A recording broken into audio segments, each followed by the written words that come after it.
21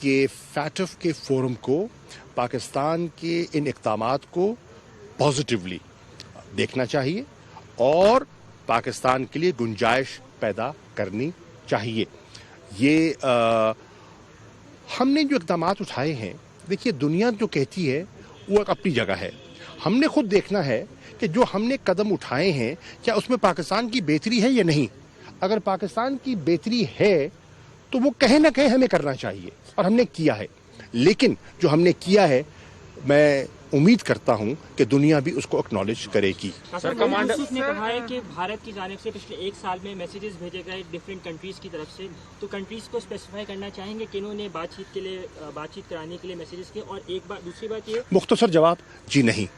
commander celebration پہ حکومت کیا کرنی جا رہی ہے؟ دیکھیے میں عرض کرتا ہوں، میں عرض کروں، دیکھیے نا میں حیران ہوتا ہوں کہ ہر چیز میں سیاست کو گھسیٹا جاتا ہے. دیکھیے سیاست، مجھے پتہ ہے سیاسی پارٹیز کی ضرورت ہے، میں خود سیاستدان ہوں، میں کوئی بیوروکریٹ تو نہیں ہوں، میں کوئی اس لحاظ سے ڈپلومیٹ تو نہیں ہوں، میں تو ایک پولیٹیکل اپوائنٹی ہوں اور سیاست کو سمجھتا ہوں. لیکن بہت سے ایشوز ایسے ہیں جس پہ سیاست نہیں کی جاتی، جو نیشنل نوعیت کے ایشوز ہوتے ہیں. میں سمجھتا ہوں فیٹف پہ سیاست نہیں ہونی چاہیے، میں سمجھتا ہوں کشمیر پہ سیاست نہیں ہونی چاہیے، ٹھیک ہے نا. اسی طرح میں سمجھتا ہوں کہ کلبھوشن یادیو کے نقطہ نظر یا اس پر سیاست نہیں ہونی چاہیے. کیوں؟ آج جو پاکستان کر رہا ہے وہ ہندوستان کی چال کو سمجھ رہا ہے. اب ہندوستان کی چال کو سمجھیں.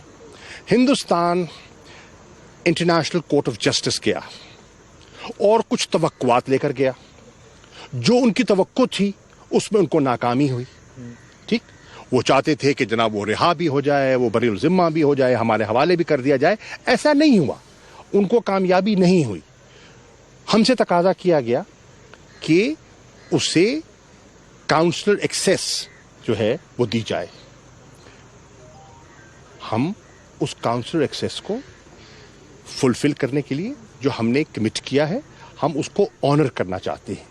ہم نے یکے بعد دیگر ہندوستان کو کئی آفرز کی ہیں کہ آئیے ہم آپ کو کاؤنسلر ایکسیس دیتے ہیں، اور ہم نے دیا.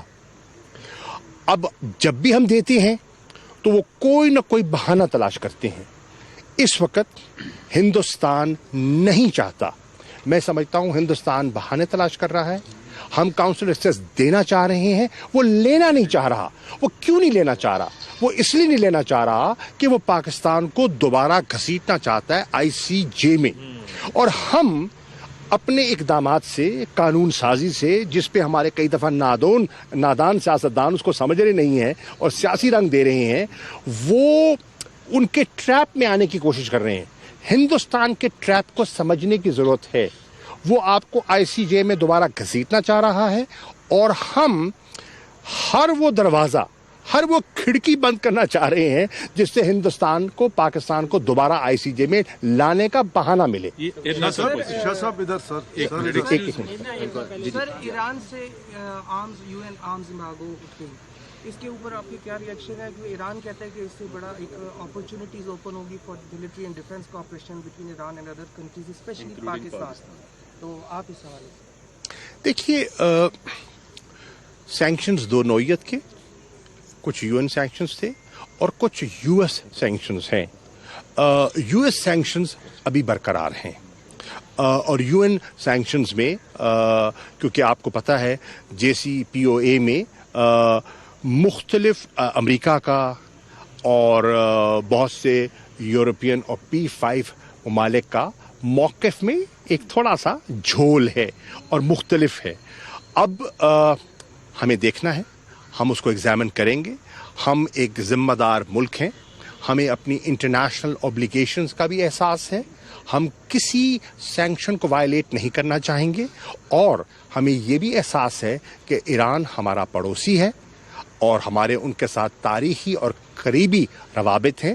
تو ان دونوں چیزوں کو سامنے رکھتے ہوئے ہم آگے بڑھیں گے. Thank you sir. Thank you.